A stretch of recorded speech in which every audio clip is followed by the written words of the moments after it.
ராத்திரி இங்க படுத்துட்டு நாளை காலையில போகலாம். இல்ல நடேச, சொன்ன கேளுங்க. இந்த நிலைமையில உங்களால ஒரு அடி கூட எடுத்து வைக்க முடியாது. இந்த முதலாளி விட நினைச்சுக்காதீங்க, உங்க சிநேகிதம் விட நினைச்சீங்க.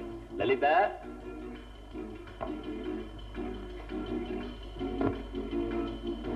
நடேஷ்க்கு ஏசி ரூம காட்டுமா? ஒண்ணு மனசை போட்டு குழப்பிக்காதீங்க நடேஷ், போங்க.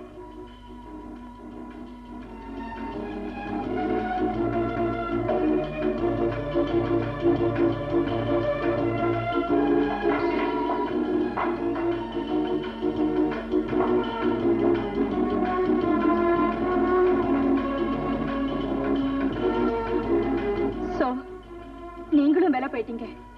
லலிதா, இந்த ரூம்குள்ள வந்துட்டாலே நீங்க சோடம் போயாச்சுன்னு தான் அர்த்தம். ஒரு பெண் தன் கற்பை இழக்கிறத விட மோசம் ஒரு ஆண் தன் கொள்கை விட்டு தர்றது.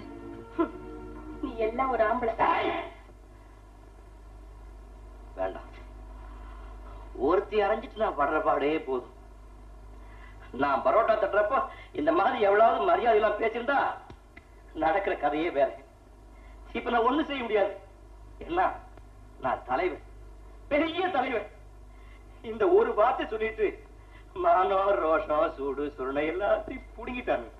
யாரும் பிடுங்கல, நீங்களா தார வாத்துட்டு தான் இன்னைக்கு இந்த பங்களாக்குள்ள வந்திருக்கீங்க. எவடி தாரவாதா பெருசா பேசுறது? என் பொண்டாட்டி ஏசி தங்க சொல்லி நானா சொன்னேன்? வேற சிலவங்களை கூப்பிட்டு வச்சுட்டு வெட்டி அடிக்க சொல்லி எங்க அப்பா அத்தாவுக்கு நானா சொன்னேன்? கூட இருக்கவங்களை கூப்பிட்டு லஞ்சம் வாங்கடா, காதல் போகடா நானா சொன்னேன்? ரவுடித்தனம் வைட்டு போலீஸ் நேரம் எல்லாம் தலைவர் வார்கள் என் பேரை சொல்லிட்டு போறாங்க. எல்லாமே கைமீறி போயிடுச்சு. தம்பிய கதற கதற அடிச்சு கொண்டவங்களை பழி வாங்க வந்தவன் அன்னைக்கே அவங்களை சீவி இருந்தா அந்த நிம்மதியோட தூக்கி போயிருப்பேன். ஆனா என் ஒருத்தனுக்கு மட்டும் புத்தி வந்தா போதாது, இந்த ஊருக்கே புத்தி வரணும்னு பாடுபட போய் இவங்க எல்லார்கிட்டையும் சிக்கிட்டு முன்னையும் போக முடியாம பின்னையும் போக முடியாம நான் படுற அவசியம் இருக்கே. உண்மையை சொல்லணும்னா நான் இங்க வந்தது குமாரசாமி பார்க்க மாத்திரம் இல்ல, லலிதாவையும் பார்க்க. என் மனசு நல்லா புரிஞ்சுட்டு இருக்கிற ஒரே ஆத்மா நீதான். உங்ககிட்ட என் கஷ்டத்தை எல்லாம் சொல்லி ஆறுதல் அடையலான்னு வந்தேன். நீ ஏன தப்பா புரிஞ்சதுக்கு அப்புறம் இல்லைங்க, உங்களை பெருசா நம்பிட்டு இருக்கிற இந்த ஜனங்க மத்தியில இப்படி குடிச்சிட்டு போய் உங்க பேரை கருத்துக்க வேண்டாம். இனிமே இந்த பேர் இருந்தா நான் கேட்டேன். இந்த ஜனங்களுக்கு அத்தி பூத்த மாதிரி மனசாட்சி உள்ள ஒரு தலைவன் கிடைச்சிருக்கீங்க. அவ்வளவு சீக்கிரத்துல அவங்க உங்களை இழந்துடக்கூடாது. உங்க நேர்மை ஜெயிக்குங்கிற நம்பிக்கை எனக்கு இன்னும் இருக்கு. டெஸ்ட் எடுத்துக்கங்க.